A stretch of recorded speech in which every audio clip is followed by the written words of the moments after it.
following is a local resident producer's program. The program content is the sole responsibility of the producer and does not necessarily reflect the views or policies of CATV2, Oshkosh Community Media Services, the City of Oshkosh, or Time Warner Cable.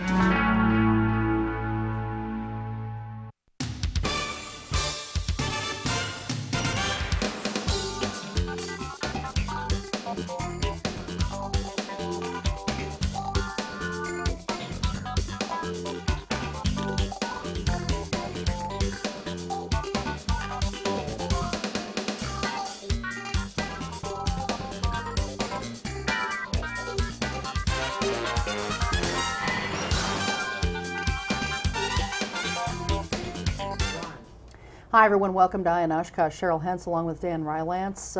We've been interviewing candidates the last few weeks, candidates for upcoming offices in the primary, which will be held on Tuesday, February 17th, and we're very pleased to have a candidate here with us this evening for half the show, who happens to be one of 5 running for the position of State Superintendent of Education, Public Instruction, if you will. This is Todd Price. He is with us tonight. As I said, you're one of 5 candidates, and in the primary, that'll be whittled down to 2 who go on to the general. So we thank you for being here, and we appreciate your coming down from, where do you live, Madison? Kenosha. Kenosha, Yep. Okay. All right, well, that was a little bit of a drive for you tonight, so thank you. We appreciate it.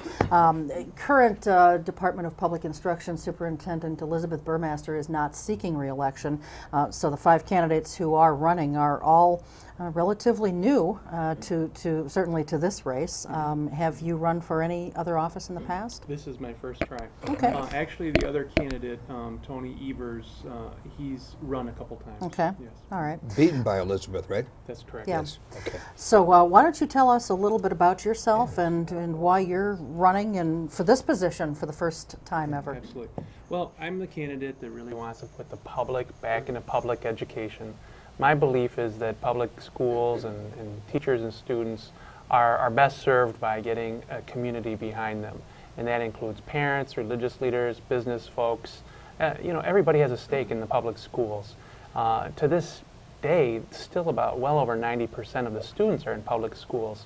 So I'm all for supporting private schools, supporting even home schools, even virtual schools. But I'm really running in this race to help the public schools. And I believe that we can do a lot better. And I think that one of the things that I've learned in working with teachers, I'm an associate professor at the National Louis University, where I work with teachers all the time, and I get a chance to hear from them. And frankly, it seems to me that they're finding it very difficult to work in the classroom, not because of the load, they know it's a tough job, but because the conditions in the classroom are not supporting them. And I frankly think that if we support our teachers, we're going to have great students. And so I'm a big advocate for teachers. And I'm also concerned about the federal government having too much involvement in the public schools. I think the public schools need to be local, and I think the local character of the communities are frankly wise enough to do the job with the federal government supporting in particular ways, but not in real intrusive ways, and I'm more and more concerned about that too. Okay. Well, when you say you're for the teachers, I mean, obviously they have a very tough job. It's depending on your point of view, it can be paid well or it can be underpaid. Right. But I think it's a tough job when you're trying to deal with a number of students in a classroom, and they come from all different socioeconomic levels, and teachers' hands are very much tied these days as to how you can discipline, or lack thereof, I guess, as the case may be. So, when you say you're for teachers, are you for teachers in one sense, in the classroom, lower class sizes? Are you for teachers with better pay, better benefits? What does that mean when Todd Price says, I'm for teachers? Well, you hit 2 of them. I'm for smaller class sizes because I know that proportionately, the more time a teacher has with a given student, the more there's a likelihood of making an impact on that student's life and on that student's achievement and their learning curve. We know this from research. And it doesn't mean that every class has to be small. I mean, there's also research that says, well, school size or class size doesn't really matter that much. It's been a debate for several years. But let me put my position down that I think that kids coming to the classroom today have so many more challenges than when I was in the school. I just feel it in my gut that I think that they actually need to have maybe 15 students in a classroom, more time with the teacher. And I also think that teachers need to be comfortable in their job enough so that, you know, my teachers are putting in 60 to 70 hours a week work, and I think that they need to be fully, squarely in the middle class.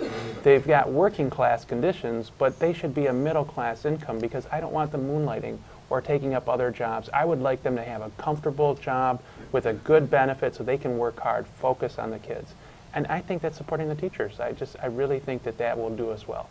There are many out there in this community, and I have to believe elsewhere in the state, and this is a state position, who say they're already, with their benefits and everything, they're earning much more than just a good middle class salary and benefits package. How would you respond to that? I think we've raised the bar on what it means to be middle class anymore. Well, that's because true. because as the way I saw it, you know, when I'm in Kenosha, back in the day when I was in high school, a person could go to work for AMC, and that's a automobile company, and they could pretty much bring up a family on that income. No longer today. Those jobs have left. And I think, I strongly believe that really, when you look at the salaries of sports figures or rock stars or politicians for that matter, I don't think we pay teachers too much. I think we should pay them enough. I don't think that we need to be too extravagant. We need to have a very good health care plan for them, a pension so that they can retire comfortably. And I hope that we pay them enough so they can put their kids through school too, because school is, even public education is becoming more costly with all the fees you have to pay. So I guess I would disagree. I think that they need to be paid well enough so that they're comfortable and can do the job. Okay. I've got one more question on class sizes. You know, 15, I'm not sure, I think that's probably much lower than what most of our class sizes are Except these for the days. SAGE programs, the first 3 years, huh? Right. But just in general terms, it's substantially smaller, I think, than what a lot of the teachers are seeing these days. So if you're going to have, ideally, and I realize that that's not, you know, a hard and fast rule for every classroom in every school and what have you, but if you're going to have around 15 per classroom, we're probably going to have to hire more teachers. And, you know, we're in a state budget dilemma as it is, and that of course trickles down to the local municipalities as well and the local school districts. Where would you advocate coming up with additional funds then to support more teachers? Absolutely. Well, I think right now we have to look at our taxation. I'm really of the opinion, having become a family man and a homeowner myself, I know that middle income people are getting socked in terms of the property taxes. And this isn't just Wisconsin, by the way. Ohio has it much worse. In fact, where I've done a lot of my research, Ohio has the most staggering disparity of school funding than any place in the whole country. And they are really, really losing out. And so I think we don't want to go down that road in Wisconsin. I think we got to nip it in the bud and come up with some progressive taxation, fair taxation. I think we need to put everything on the table. Actually, some of my friends would not want to put some of the tax issues on the table because they think they're regressive. I've actually said we got to put it all on the table first and take a look at it. So I'm actually willing to look at a sales tax. I know a sales tax tends to be regressive. It actually tends to proportionally hurt lower income people more. But I think that none of the candidates have a solution right now. And I'm looking very carefully at the Institute for Wisconsin's Future. They have a number of plans, and they outline very well what taxes could be raised to generate some more revenue, as well as the School Finance Network. They're coming together and saying, you know, we can't wait, actually. I mean, an investment in the front end is much better than an investment in the back end. And so any amount of money that we can put in the front end to keep these kids on the straight and narrow, get them through, get them their diploma, at least get them their GEDs. There's so many kids that is enough to at least get them a GED because so many are dropping out. And we got to do something about this soon because we're seeing real problems in our prison population in Wisconsin. It's a little secret, but we imprison quite a few people here, and there are racial divides here too. We can now afford to do this without, you know, addressing, I think, at the front end the input. Okay. I'm curious about what kind of superintendent you would be. I look at their budget. This is a large operation, 615 employees. Their biennium budget through June 30th this year is about $12 million. Do you view yourself as sort of a visionary, a person who throws out ideas as superintendent, or would you be more of an administrator to go into that bureaucracy of 615 people?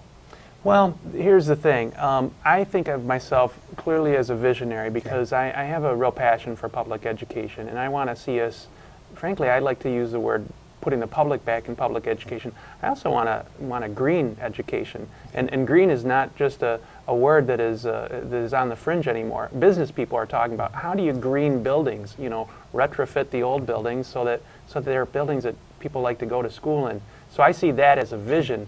But the practical end of things is I have managed before. I certainly haven't managed as big an agency as this, but there are a lot of folks there that are very competent, and there will be a learning curve in terms of getting up to speed on how do we administer, for example, the grants to get the most impact out of them. So we get professional development among teachers, and how do we make sure that we have small class sizes. I mean, it's not going to be an easy road to hoe here. I imagine, and have frequently looked at this with excitement of visiting all the school districts, literally getting to the schools, talking with the principals and the city superintendents and saying, like, how much does it cost you to do the job? Because what we've been doing, we've just been giving them funds and hoping that that's enough. That's not the way a business would operate. We should find out from them, how do you cost out what it costs to educate every single child here, and how do we put in the mechanisms in place to make this work? Now, I'm not the one that's going to have much power in terms of turning the purse strings over from the budget. Right. And frankly, right now, I'm a little bit worried that the governor is saying that no increase is the new increase. I'm worried about that type of language, and I'm confident that I can work with the legislators, especially the ones in the education committee, some of them in my district, who are going to try to fix the school funding formula. I'm willing to listen and to work. I'll be a big advocate, but I won't have much power. I mean, that's going to come from the people saying, can we ill afford to have this school district collapse? I don't think people want to go down that road. Yeah. Reading some of your literature, and one word that comes out in a couple places is you're not pleased with school testing. Is that correct? Yeah, that's right. You want to improve school testing, and you want to dismantle No Child Left Behind. Maybe you could tie those together and kind of talk about your views on testing. Well, this is my feeling, is that tests are very valuable. I mean, tests can be a snapshot, or they could be a more of a formative assessment, where if you were to give some feedback using journals, I think done well you could use portfolios, but I have a real aversion to sitting fourth graders or fifth graders down to 2 hours of filling in the bubble standardized tests. I think is developmentally inappropriate. It doesn't give us the information we need individually, and we keep talking about the individual in education, making sure that the whole child is developed, but we're trying to use these group parameters to say, well, this district is doing well, so we're going to yank their funds, or this district deserves more. I think the standardized test is 140 years old and is not doing the job. We need a 21st century metric, a new tool. And I believe that what we need, some folks have told me not to use this language, but I'm going to say it anyways. I think that every student should have an IEP, an individualized educational plan. Which is a special ed program. Right? I really believe so. Now, the thing is that IEP sometimes is seen as a bad word because of the way it's being used right now. And it is a lot of documentation. And I share the pain of teachers that are feeling that the paperwork is getting to be too much. We have 21st century technology that could be used to take off the backs of the teachers a little bit of the rigor in terms of having to document so much.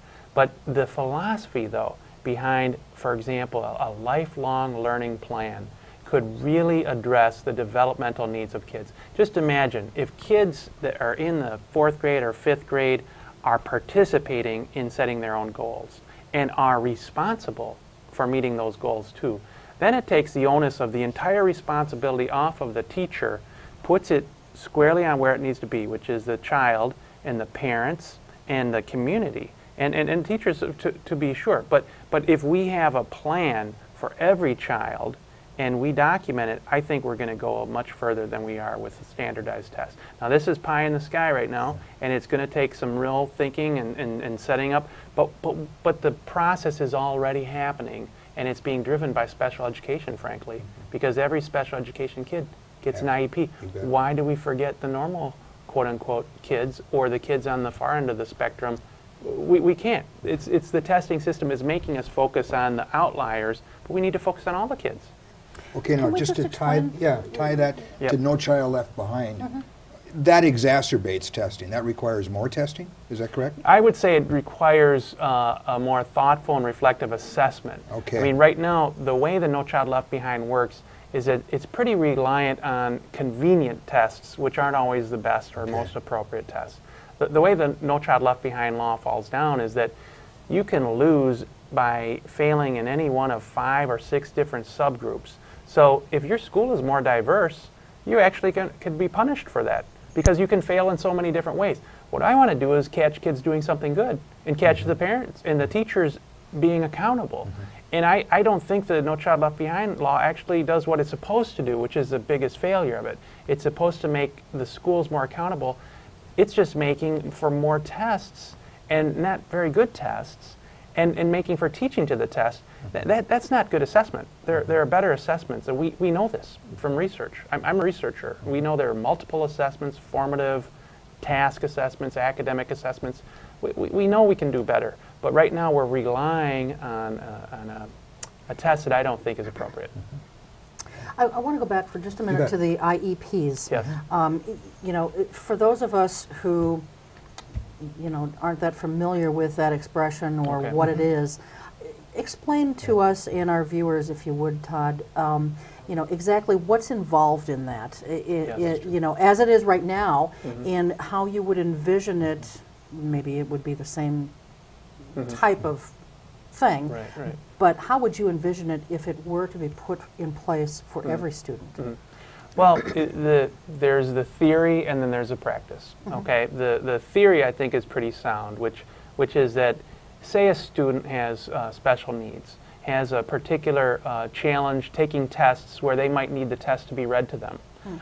Very reasonable accommodation, and in fact that is something that teachers could do if a student gets a special education designation.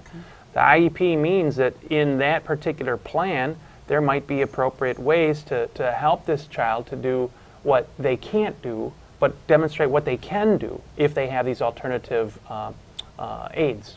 And so I think that the IEP generally is supposed to be driven by a multidisciplinary team where you have the parent, the student, the lead teacher, principal or a principal designee, and usually like a school psychologist or somebody who is a professional in the field of developmental psychology to sit down and make a reasonable plan. And actually, the IEP, you know, it supersedes No Child Left Behind law. I mean, it is very important.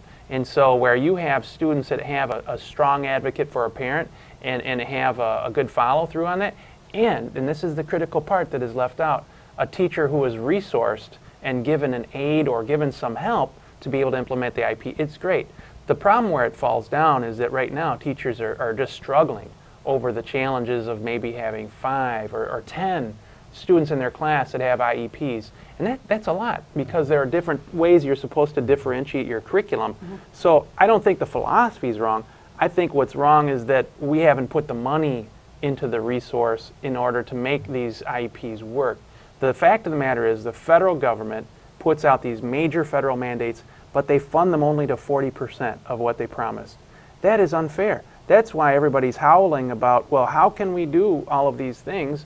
But the reason is because the feds have not put the money in. And if they really want to leave no child behind, they take up my idea. It's not only my idea. I've actually asked a few people, and they say, you know, that's kind of where we're moving anyways. So I'm just of the opinion that the federal government shouldn't keep putting more and more onerous mandates on the schools. Rather, they should deal with the equity issue. And that's where they can do well. Okay. The local schools should come up with some solutions. I mean, an IEP in Oshkosh could be different from an IEP in Kenosha. I have no trouble with that.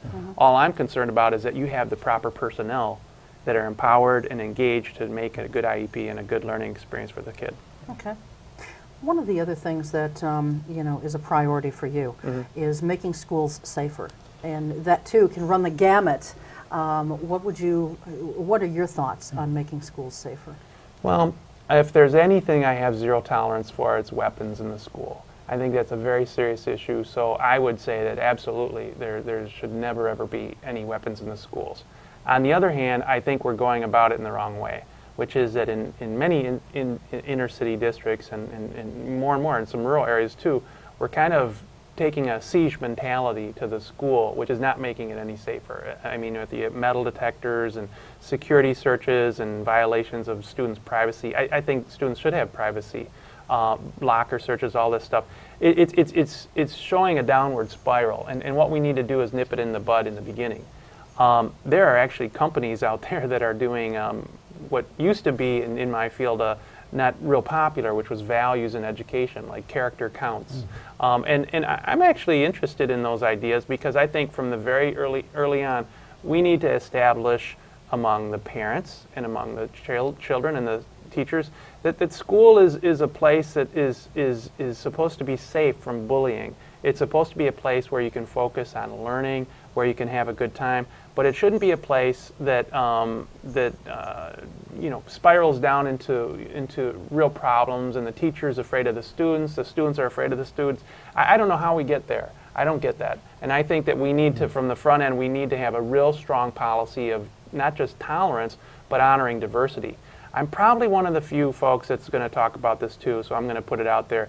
I think it's not just about anti-bullying. I think that it's, you know, that's certainly a start, and we know there's research on how you address that. But I think it's also about honoring difference, honoring different religious beliefs, honoring sexual orientation. I mean, honoring that there are a lot of kids that come from very different families now. Family structure is not Leave It to Beaver anymore. I mean, it is very different. And we have to honor that there are different families, there are different ways, and we need to let kids know that that's okay. You know, there's a range of ways in which we can honor how kids are, and I would say still make it safe, you know. Okay. Just one real quick question while we're kind of on the subject of kids and things they're bringing to school. So many kids have cell phones on them these days, and I don't know if this is something that, you know, could possibly come down from your office if you're elected, Todd, but you know, we're hearing all over the country about schools that are doing different, they're taking different approaches with respect to cell phones in schools. You know, what is your personal opinion on whether or not kids should have cell phones in schools? And if you were to be elected, is this something that your office would oversee, or is this an issue that's left up to the individual school and or district? This is a great question, and it gets at some very interesting issues about what time we live in. Let me just frame it, if I have 2 minutes to do so, is that we live in a time where the technology is like a jet engine. I mean, the technology that you have in a laptop computer is more sophisticated, has better storage and memory than the first rocket that went up into the air and landed on the moon. It's incredible, the technology we have. Now, with that great power comes great responsibility. We have folks that are walking across the street, texting, messaging, and walking into cars right now because they are so distracted.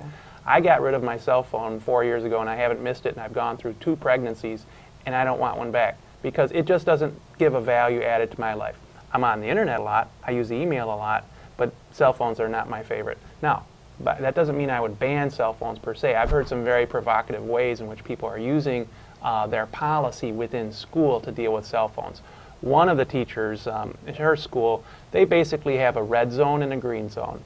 And in the red zone, you cannot use your cell phone, and they will be confiscated if they're on.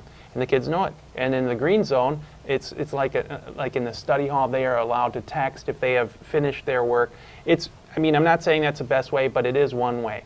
There's also in Milwaukee, I understand, with Superintendent Andrikopoulos, I believe he banned cell phones because there were a few instances at some of the schools where some kids were getting into a fight, and they called their families, and pretty soon you had a riot.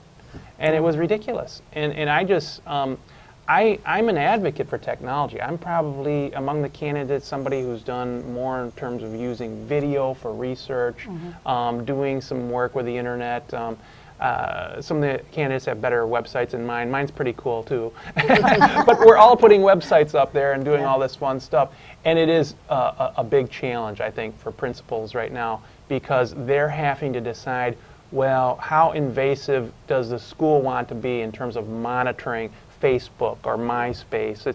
It is a real challenge. I'm not going to tell you that we have one answer here. I'm just saying that I too feel sometimes that we need computers in the classroom. We need to have all the great tools to use in the classroom. Some of the social tools, I'm a little bit suspect about how they advance the curriculum, and I'd like there to be a policy in the school to address it. Okay, go ahead. Whenever we talk about improving education, we always talk about improving science and math. And hardly anyone talks about improving citizenship. Knight Foundation did a study where 50% of the high school graduates couldn't define the First Amendment. Yeah. How important is citizenship to you if you're a public instruction superintendent? Well, I mean, it's critical to me. I mean, my dad was leader of the Boy Scouts, and he always ingrained in us loyalty, honor, trustworthiness, all of these different values that are they're old values that are very pertinent for today. I always do the exercise with my students, and I ask them in the classroom to rate these different values. Among 7, citizenship is always rated 7. And it's just it's a different day. There's just a different notion of what that means. I think that being a good citizen could involve caring about your environment. I mean, it could mean like shoveling the snow off of your walk so that people can get by. I mean, basically it means opening the doors for the elderly. I think it also means having an active involvement by not just voting, but running for office and being engaged in the policies of your day. I've not always been happy with the direction of our country, and I've let other people know it, but I've never given up on it. And I feel that kids right now are kind of excited because we have a new president in. I think there are a lot of kids that are, engaged, but they may or may not have the knowledge base about the history, or I'm often concerned about geography, actually, that they don't know where different countries are, where we are fighting 2 wars. I mean, that concerns me greatly. So, and generally speaking, this isn't all kids. I mean, there are a lot of kids that are pretty sharp, but I think that students need a curriculum in civics. They need a curriculum in history. They need a curriculum in. I'm actually a big believer that social studies can introduce this in a novel way, in an integrated way. So, in a word, I'm pretty concerned and also hopeful that we always keep civics in the classroom. I think it's very important. Okay. We're almost out of time here, amazingly enough. And I know we both still had some questions for you, but why don't you take about 30 seconds, just look into camera 3 and tell folks why they should vote for you on February 17th, and then if we have a little bit of time left, we'll ask you something else, but go ahead. Well, sure. Thanks for this opportunity. And again, my name is Todd Price. I'm an associate professor in educational foundations and inquiry, National Louis University. And I would really like you to get out to vote February 17th. I believe I'm the progressive candidate. I'm very much in favor of fixing the school funding formula. I'm for tests, but I'm not for the No Child Left Behind law because I think it's unfixable, unfunded, and not very flexible. I think we can do better, and I hope to do better with your vote. All right, and you have a website, and what is your, it's toddprice.org? Yep, is that that's correct?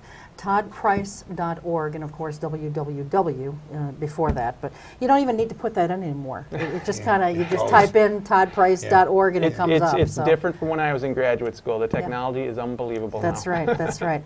So any closing thoughts? I mean, how has the campaign been going for you so far? Well, we've been getting great media, and this is what I like, is to do this. So we're hoping to get literature out. So you should see some literature in Oshkosh over the next week or 2. All right, very good. Thanks so much for being here. Thank you. Good luck. For the pleasure. We're going to take a very short break, Good luck and to you. when we come back, we'll be joined by a couple of very special people. I think you'll enjoy this next segment, hopefully as much as you did Todd. We'll be right back.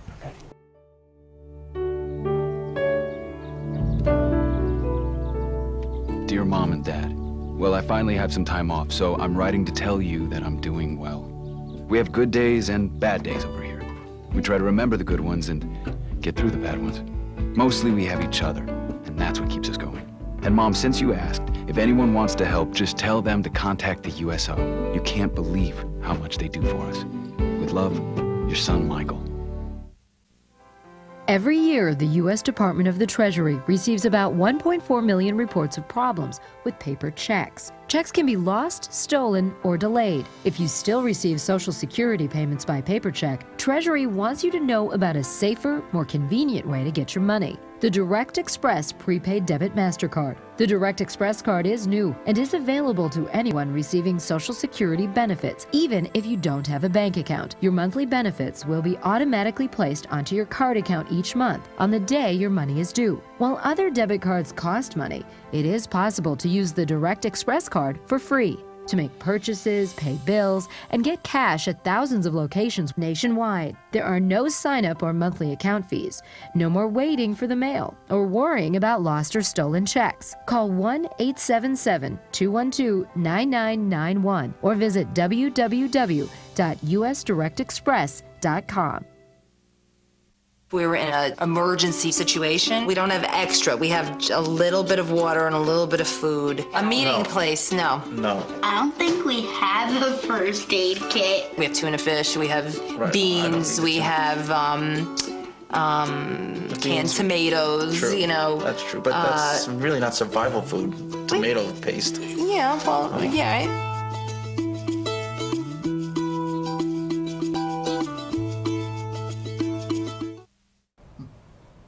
All right, welcome back to the second half of Eye on Oshkosh. As I mentioned before the break, we're joined now by two very special people. There is, and we're going to hear more about it, but in essence, there is a relatively new program underway in our school system. It's called FIRST Robotics, and FIRST is all in caps. It's an acronym that we're going to find out what the acronym stands for. But basically, we are joined here by Komal Mehta. Did I say that right? Yes. Okay, good. I get an A for that. And Bryce Nickelbein? Yep. All right, another A. Hey, I'm doing well, Dan. I'm doing well. And Komal is an engineer by trade. Bryce is a student. And essentially, this program, as I understand it, pairs professionals in the community with students, and you're going to tell us all about this program. But thanks so much to both of you for being here. We appreciate it very much. Your mom, Bryce, had actually brought this idea to me as a possible show subject, so we thank her for that as well. But first of all, what exactly, in a nutshell, is FIRST Robotics? And again, it's FIRST all in caps, so what does that stand for? Okay, FIRST stands for Inspiration and Recognition of Science and Technology. Okay. A person named Dean Kamen created this organization to emphasize science and technology at a high school level and then going all the way down to kindergarten. Okay. So I think Bryce can tell you a little bit more about FIRST and what it means to him a little more directly. Where do you go to school? I go to Oshkosh West. Okay. I'm a junior. Okay. All right. And FIRST, what it really means to me is like pursuing like engineering or marketing, because FIRST isn't just about engineering. It's more like the whole teamwork as marketing, like what we're doing right now, marketing FIRST, marketing Wave Robotics. That's what the Oshkosh team is called. Okay. And what's the name of it, Bryce? Wave Robotics. Wave Robotics? Yes. Okay. What, as I mentioned in the outset here, this is relatively new. This has just started with this school year, has it not? That's right. Yep. Okay. What's the main purpose of a program like this? It actually just get kids off the mindset of they have to be a pro athlete or a doctor or a lawyer, that they don't have to go down that path. There's other paths in science and technology. Yeah. Right. Mostly it is it's an application-based program. Okay. So what happens is a student, instead of a student being given a problem to solve and been told to take the information, the knowledge that they have acquired till that date, use that knowledge to solve the problem. What we're doing is saying, here's a problem, let's solve it together. And it's usually a problem that not necessarily the professionals know the answers to, or the teachers, or the students. It's going to be something that you have to resolve together. Give us an example. So in this case, it's a game, right? Okay. Did I lead you on, right? Perfect. So, yeah. In this case, it's a game. Okay. It's a game that's going to be played by actually 6 robots. Okay. And our team is builder of one of those 6 robots. Okay. And there'll be 2 teams of 3 robots on each side. Okay. So that's how we get the 6 robots. And it's somewhat like a basketball game, except the hoop of the opposing team is it's on your back. So you as a robot are walking around a playing field, and behind you there's a trailer, which is where the opposing team's ball has to be delivered. Okay. So there is a challenge there. How are we going to look at the hoop? What are we going to do? How are we going to play it? And latest technology is used to build this robot. Okay. So this will be PLCs and computers and web programming that is the most current in technology.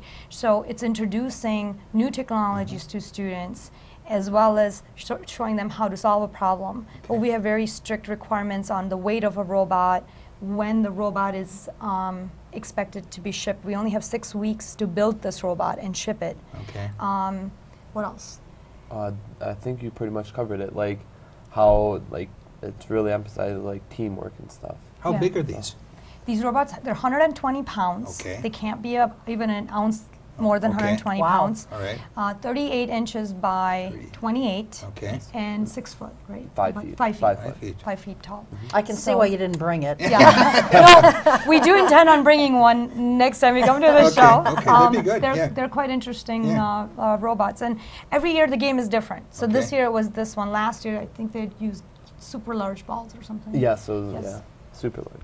Yeah. And you were kind enough to bring, you know, a DVD of some of the stuff, but unfortunately it does not play in the equipment that they have here, so it was just in the wrong format. So, you know, maybe next time we can get that all squared away. But and this particular program, which is a national program, but it's, as we mentioned, just brand new, relatively speaking, here in Oshkosh. But it pairs up, you know, professionals in the community with students.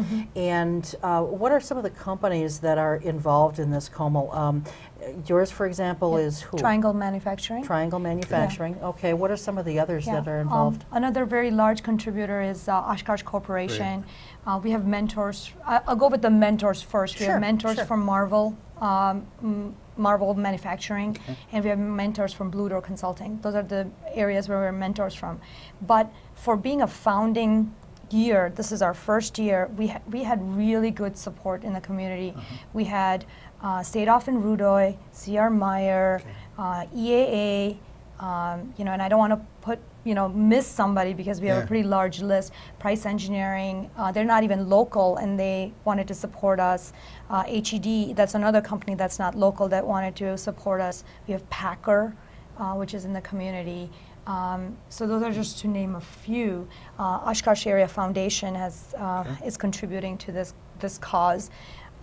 Both the school systems are involved. Fox Graphics and Graphic Works, they're helping with a lot of the market media and a lot of the things that Bryce is working on with logos and designs, and as well as presentation material, things like that. Sure. And if someone accidentally got overlooked in that little list that you gave, you know, I'm sure that they'll understand. So there are companies then that are donating both personnel and materials? Yes, and money. And money. Okay. We've raised about $25,000 so far. Okay. And in materials on top of that, about another $15,000. Wow. How much does it cost to put something like this robot together? Just the application fees. We are going to 2 regionals. One's in Milwaukee, and the second one is in Minnesota. When are those dates? Do you roughly know? The Milwaukee one is March 12th through the 14th. Okay. And the Minnesota one is April 2nd through the 4th. Okay. So, how many teams do you plan to how many people are going to be in these? I believe both of them have about 100 teams that are going to be there. Wow. So we're going to be one of 100. So this is sort of an elimination sort of thing? Yes, exactly. If we do well at either of the regionals, then we qualify to go to the nationals. And there are 1,700 teams throughout the U.S. that are involved in this program. So it's a fairly large program. And I would say we have about 35 active students that are involved in our program here, which is excellent for a first year. We were expecting 10, I think, when we originally started talking. Yes, 3 high schools. 3 high schools. And we have, I know we have one from Appleton that his host parents is working. And a homeschooled I think we have Yes. a couple of homeschool and one student from Winneconne maybe too. Okay. So Are there other robotics teams in the area, or where's, for example, where is the next nearest robotics team? Fond du Lac, actually. Okay. And then Okay. there's one in Appleton. Mm-hmm. I don't know how many are in Green Bay. I don't think there's one, but there's several in the Milwaukee area. Okay. And so you'll all be competing together? Yes, exactly. Okay. Well, obviously, I mean, it costs a lot of money here, Yes. and So Surprised you did I didn't. mention Surprised how me. much? Yeah. Right. Huh? Yeah, it's Yeah. about $10,000 in registration fees just to Wow. go to the 2 regionals. And with the registration, you get what is called a kit of parts, which will be several items like bearings and motors and maybe sheet metal and rubber bands. I think were in there, pneumatic systems. Things like that, nuts and bolts, and you have to first come up with, once you know what the game plan is, you come up with a strategy to play that game. So you decide if you're going to be an offensive robot or if you're going to be a defensive robot. Just like an athlete, you know, you got to train this athlete. So you go through that process, and we went through 2 fairly extensive days of identifying what our strategy was going to be. From that, we came up with requirements. So if we said that our strategy is to be able to throw balls into the basket, then we need to have requirements. How far does the ball have to go? Where does it have to go? Wow. You know, which way does it have to go? Is it going to go upside down or right side up? I mean, it's a ball, you know. This is fascinating. And then from that, we write down specifically how we're going to use technology to do that. And then we say, let's draw it. So then the students go on CAD and actually draw it, and then we build it.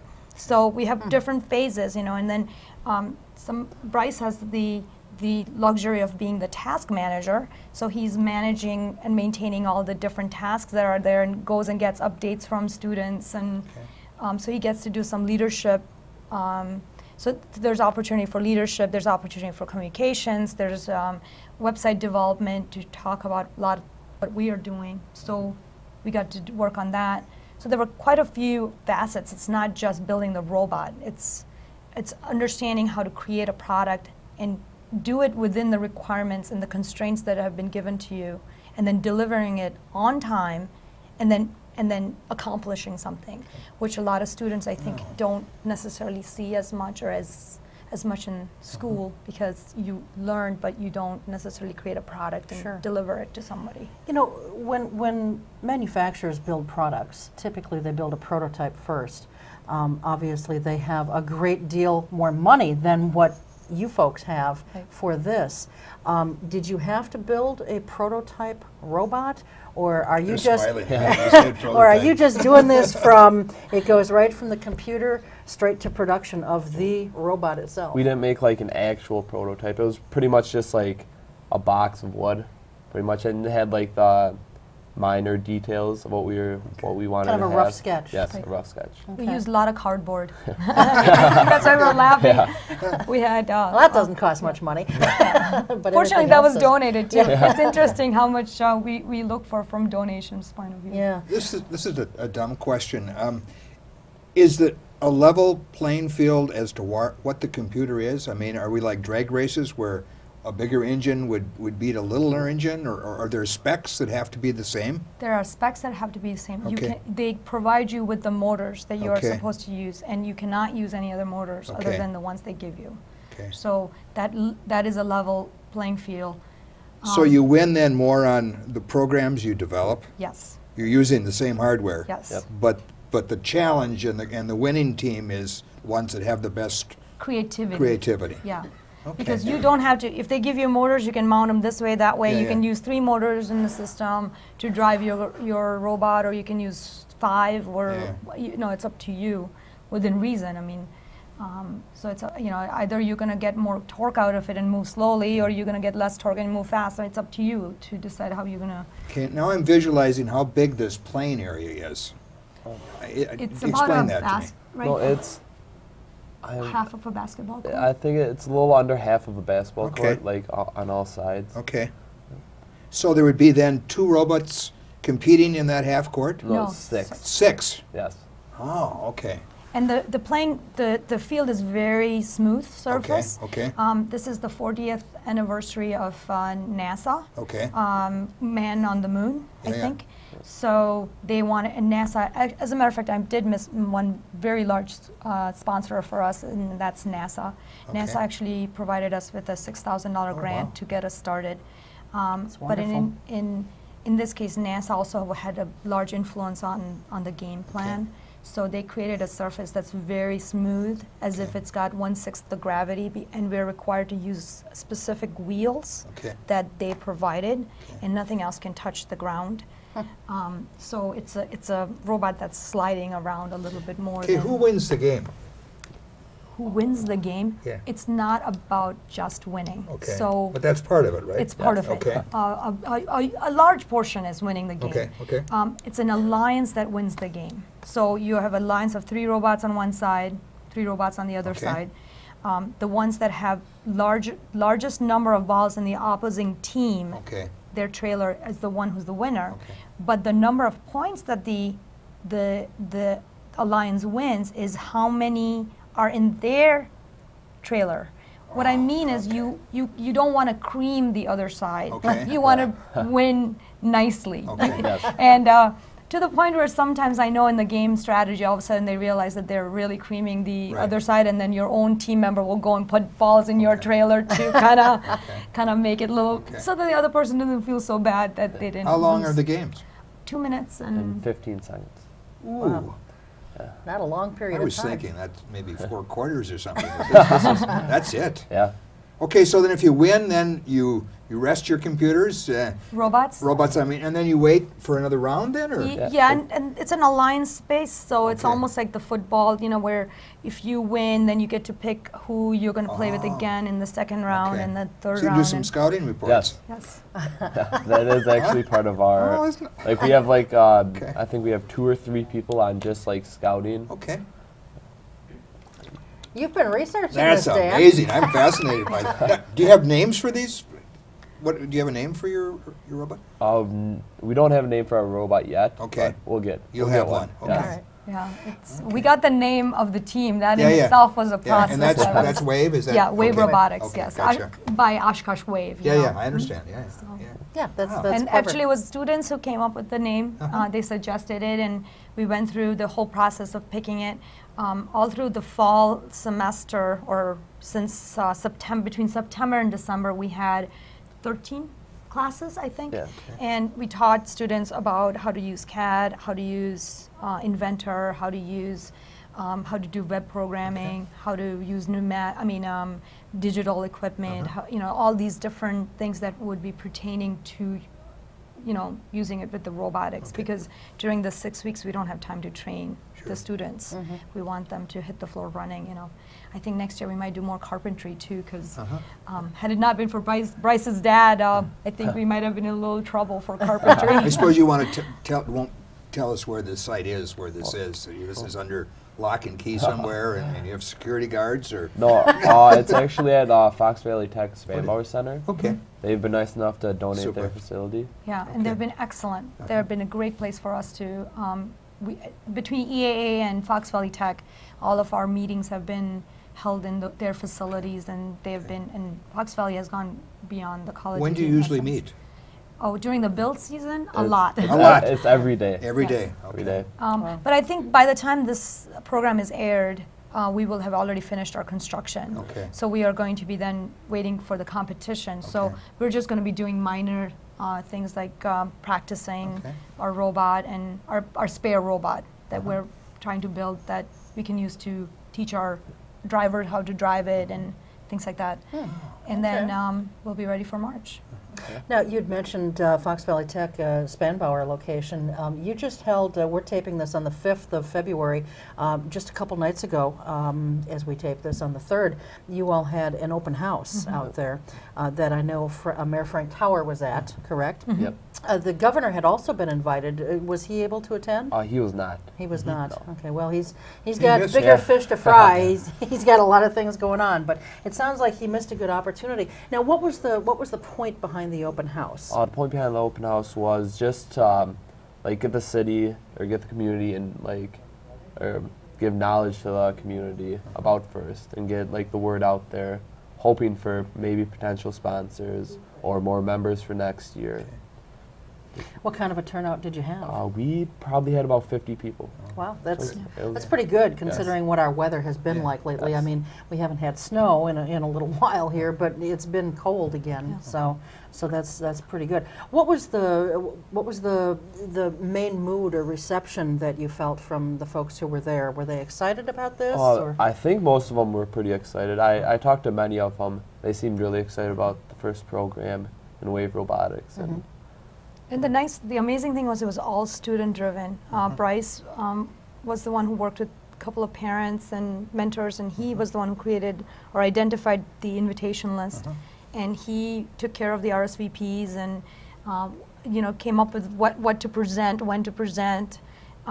Worked with a couple of students on the actual videotaping our construction site and things like that. So this was an opportunity for them to figure out how to create or do a sponsorship event, So that was a very, very nice experience, I think, for students. And it was a great team building, too, because all the parents chipped in. A lot of parents brought lots of food. I think we could have fed an elephant. So I'm curious, as a student, what this means for you and what you get out of it. What I get, I'm hopefully pursuing an engineer career, so this helps me better my knowledge of what an engineer does, and hopefully it helps me get into college, get some scholarships. There's huge scholarships opportunities through FIRST. And I think it was like $9 million they give out every year. What what first interested you in this? Was it that you've always had an interest in engineering, or did the interest in engineering come about because of your involvement here? Well, I was always interested in engineering, but I wasn't extremely interested. I still had it in my top 5 choices, but once I started in this, I realized how much fun it was and how much fun you could have as an engineer. Any idea what kind of engineer you want to be at this point? Either maybe in mechanical or civil. Okay. What now? Say let's look at this from a positive standpoint. You go on to Milwaukee and you win there, and you go on to Minneapolis in April and you win there. Then where do you go from there? Is there a national competition? Yes. And what do the winners ultimately get? Well, there is a national competition in Atlanta. It's on April 12th through the 14th. Well, this moves fast. Yeah, and it's 14th. Yeah, it's right around the spring break. Yeah, it's the weekend of the 12th. So it'll be right after the Minneapolis then, almost, yes. right? I think it's 2 weeks. Okay. So would that be the 14th or 16th or something like that?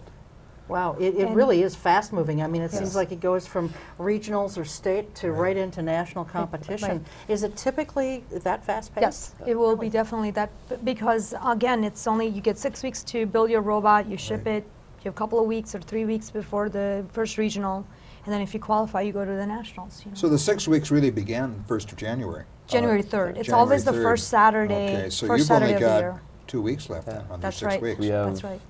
12 days or something. 12 Yeah, days. we have a clock that's running I bet you do. backwards. Yeah. Wow. Every minute counts. Yes, I bet. Now, Komal, I don't know, have you lived here in Oshkosh for a long time? No, just 3 years. Okay. So have you been involved in this program elsewhere? I was involved 10 years ago, Okay. very briefly when I worked for Motorola. Okay. And I saw the benefits of it because it introduces students, who might not necessarily want, I'll give you an example here more so than just going, in Oshkosh, if you want to become an engineer, or if you want to go into certain sciences, you cannot do it living in Oshkosh. You can go to maybe 2 years to a tech school like Fox Valley Tech, or even go to UWO.